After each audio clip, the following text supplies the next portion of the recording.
ఎత్తైన కొండగుట్టలు, లోయలు, పర్వత శ్రేణులు మనుషులు చేరడానికి అంతగా వీలుగాని ప్రాంతాలు అవి. అందువల్ల అక్కడ రైలు, రహదారి మార్గాల నిర్మాణం కష్టం. అయితే అసాధ్యమేమి కాదు గాని అంత ఎత్తులో నిర్మాణాలు మాత్రం క్లిష్టమే. సాంకేతికంగా ఆధునిక పరిజ్ఞానంతో అక్కడ నిర్మాణాలు చేపట్టినప్పటికీ భవిష్యత్తులో భద్రత, నిర్వహణ పరంగా కష్టమవుతుంది. అయినప్పటికీ ఆ కొండలు, పర్వతాలపైన నిర్మించిన రైళ్లు, వాహనాలు ప్రయాణించలేవు. అధిక శక్తి కావాలి. అందువల్లనే వాటిపై నిర్మాణాలకు బదులు పర్వతాలను తొలచి సొరంగాలతో మార్గాలు నిర్మించడమే సరైనది. సులభం కూడా, వ్యయ ప్రయాసలు కూడా తక్కువే.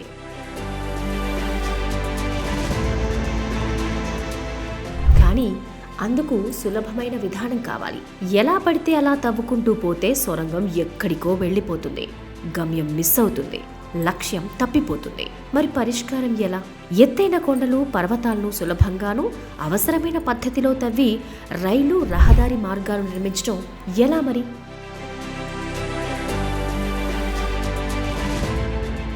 పురాతనమైన ర్యాట్ హోల్ మైనింగ్ విధానం గుర్తుకొస్తోందా? అదేనండి, మన చీమల దండు భూమిని తొలచి మట్టిని బయటకు తీసి అక్కడ తమ ఆహారాన్ని దాచుకునేందుకు మార్గాలను నిర్మించినట్లు. అటువంటి పని చేసేవారినే ర్యాట్ హోల్ మైనర్స్ అంటారు. వారి లక్ష్యం వేరు. కొండలు తొలిచేయటం వారికి వెన్నతో పెట్టిన విద్య. ర్యాట్ హోల్ మైనింగ్ అనేది దేశీయ పురాతన విధానం.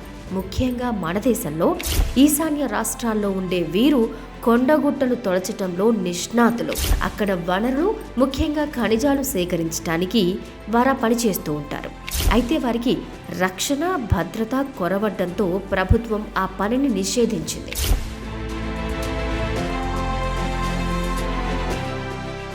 ఇందుకు సామీప్యంగా అధునాతన పద్ధతిలో ఉండేదే నాటం తవ్వకాలు.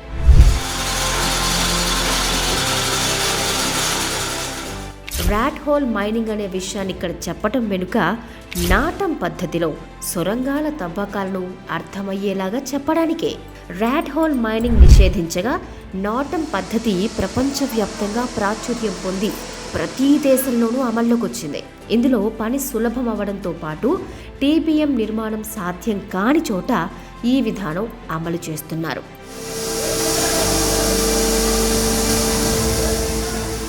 కొన్ని ప్రాంతాల్లో కొండ, పర్వతాలు దృఢంగా ఉంటాయి. అటువంటి చోట టీబీఎం వినియోగిస్తారు. ఎటువంటి వాతావరణ, శబ్ద కాలుష్యం ఉండకూడదు అంటే టీబీఎం తప్పనిసరి. ఉదాహరణకు ఆంధ్రప్రదేశ్లోని వెలిగొండ ప్రాజెక్ట్ టీబీఎంతో చేపట్టిందే. కానీ వ్యయం అధికం. పట్టణాలు, నగరాల్లో తవ్వే సొరంగాలకు టీబీఎం పద్ధతి తప్పనిసరి. కాగా కొన్ని ప్రాంతాల్లో రాయి పెళుసుగా ఉంటుంది, సులువుగా పడిపోతుంటుంది. అటువంటి చోట టీబీఎం పద్ధతిలో సొరంగం తవ్వలేరు. అక్కడ నాటం పద్ధతినే వినియోగించాలి.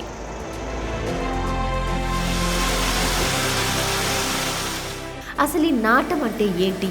ఇది ఇంగ్లీష్ పదం. నాటం అనేది సంక్షిప్త పదం మాత్రమే. పూర్తి పేరు న్యూ ఆస్ట్రియన్ టనలింగ్ మెథడ్. సింపుల్గా నాటం అని పిలుస్తారు. నాటం ఎందుకంత ప్రాచుర్యం పొందింది? అందులో గొప్పేమిటో మనం ఇప్పుడు తెలుసుకుందాం.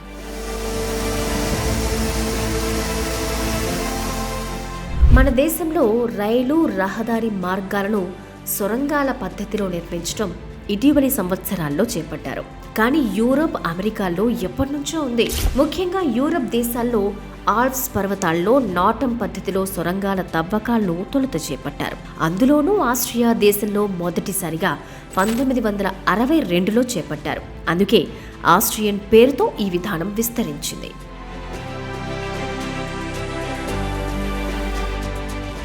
మెగా ఇంజనీరింగ్ సంస్థ టనల్స్ నిర్మాణంలో దేశంలోనే ప్రావీణ్యత సాధించింది. ఈ సంస్థ అటు టీబీఎం పద్ధతిలోనూ, ఇటు నాటం తరహాలోనూ సొరంగాలను నిర్మిస్తోంది. తాగు, సాగునీరు సరఫరాలతో పాటు రైలు, రహదారుల నిర్మాణాలలో సొరంగాలను విరివిగా నిర్మిస్తోంది. అందులో భాగంగా అనేక పథకాలను ఉదాహరించవచ్చు. కాళేశ్వరం, దేవాదుల, వెలిగొండ, సత్తెగళ, జోజిలా, చార్ధామ్, ఆర్వీఎన్ఎల్, థానే బోరివలి, సిడ్కో రా వాటర్ సరఫరా లాంటి అనేక పథకాల్లో సొరంగాలను నిర్మిస్తోంది. ఇందులో అత్యధికం నాటం పద్ధతిలోనివే. క్లిష్టమైన ప్రాంతంలో సొరంగ నిర్మాణం నాటంలో సులభమవుతుంది. అసలు సొరంగం టీబీఎం ద్వారా తవ్వాలా లేక నాటం పద్ధతిలో తొలచాలా అనేది ప్రభుత్వం నిర్ణయిస్తుంది. ఎలా మార్గాన్ని నిర్దేశించి పర్యవేక్షించాలనుకుంటున్నామో ఆ ప్రకారం పనిచేసుకోవచ్చు.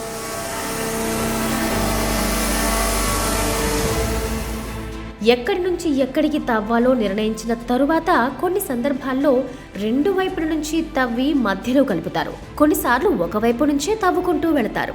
జోజిలా, చార్ధామ్, ఆర్వీఎన్ఎల్ తదితర ప్రాజెక్టుల్లో మెగా ఇంజనీరింగ్ 2 వైపులా పనులను చేస్తోంది.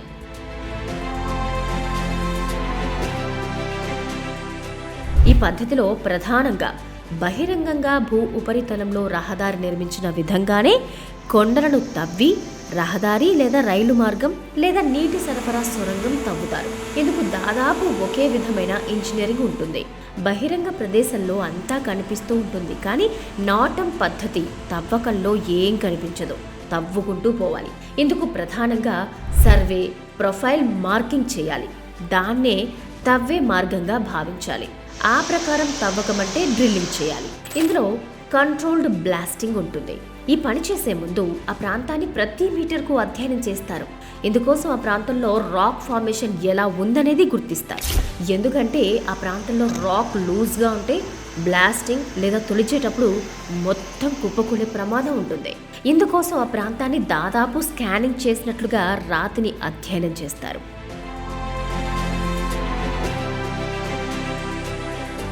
ఇందుకోసం ముందుగా అధునాతన జియో టెక్నికల్ మానిటరింగ్తో డేటాను అధ్యయనం చేసి ఆ ప్రాంతం భద్రతను నిర్ణయించడం నాటంలో ఎంతో ముఖ్యం. ఈ పనికి ఆటోమేటిక్ మోటరైజ్డ్ టోటల్ స్టేషన్ ఏర్పాటు చేస్తారు. గతంలో నిపుణులు ఆ ప్రాంతాన్ని అధ్యయనం చేసి నిర్ధారించేవారు. ఇప్పుడు ఆ స్టేషన్ ద్వారా లేజర్ స్కానింగ్, రిమోట్ సెన్సింగ్ టూల్స్ని ఉపయోగించి సర్వే చేస్తున్నారు. ఈ సమాచారాన్ని సాఫ్ట్వేర్ ద్వారా క్రోడీకరించి 3 పద్ధతుల్లో దాని స్వరూప స్వభావాలను అందిస్తోంది. దీనివల్ల సమయం ఆదా కావడంతో పాటు ఖచ్చితత్వం అధికంగానూ ఉంటుంది. వ్యయం కూడా తగ్గుతుంది. ఇందుకోసం vibrating wire extension meter, piezometer లాంటి అధునాతన పరికరాలను వినియోగిస్తున్నారు.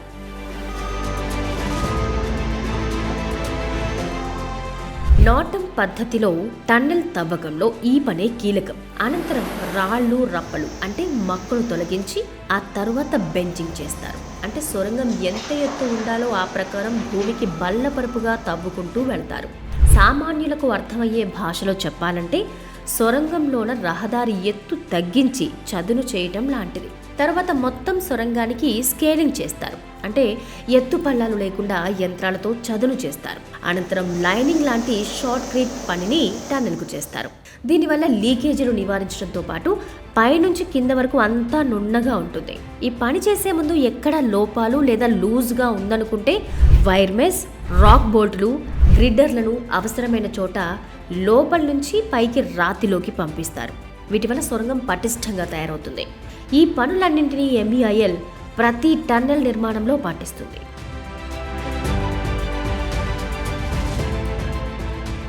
ఈ విధంగా మొత్తం పనులన్నీ టీబీఎం యంత్రాలతో కాకుండా పూర్తిగా మానవ ప్రమేయంతోనే జరిగిపోతుంటాయి.